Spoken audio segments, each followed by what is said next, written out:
It's very disappointing to be 0-3 in their last three games at any point. I don't remember the last time we had lost two games in a row, let alone three. Um, I think that the injuries that we sustained during the season caught up with us. I think that you know we got a lot of work to do in the off season to make this thing better, and we'll do it.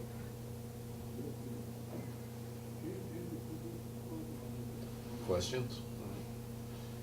Coach, on a more positive note, it seemed like it was almost a quarterback audition for a part of the game, even though we know you're still trying to win with you inserting Roscoe and then later on, how do you Sean pronounce it? Ganane. Ganane. Yeah. During the last couple of minutes. Excuse me. Carl has had a couple of great weeks of practice, and we wanted to make sure we gave him plenty of opportunity to compete in the game, because you see him in practice and you think, wow, he's really good. Maybe we need to go with him, and he really did step up and did a nice job. I was very happy with him. Now, the situation Sean was put in at the end, I don't know if that was fair to anybody. He got so many hits, and he was really just attacked. So I don't know if that's a fair evaluation tool. But I think this is really good for Carl and Sean. But going into the off season, you can look at two games where you got a chance to play against two good teams, Michigan Tech and Grand Valley, and kind of see where you need to improve.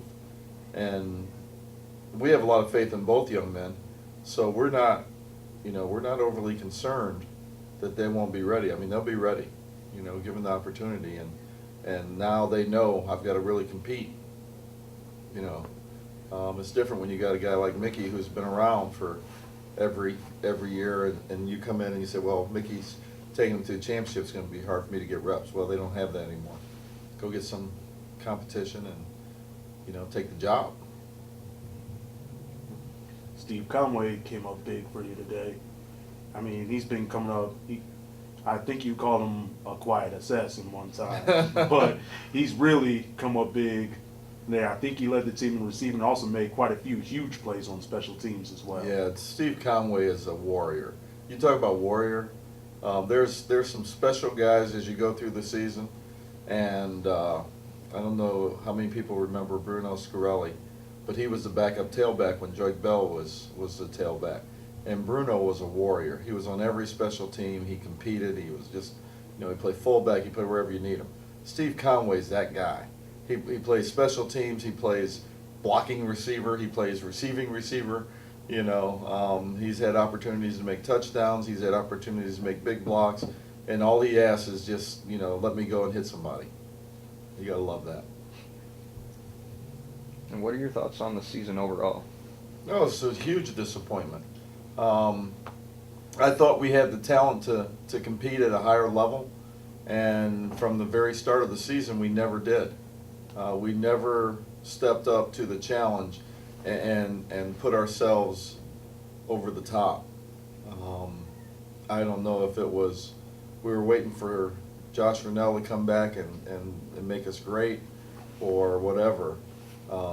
But with as many guys as we had returning from previous seasons, like Steve Conway, like Mickey Mockner, like Dominique Maybanks and Tony Davis, there's a lot of good football players that have had a lot of success.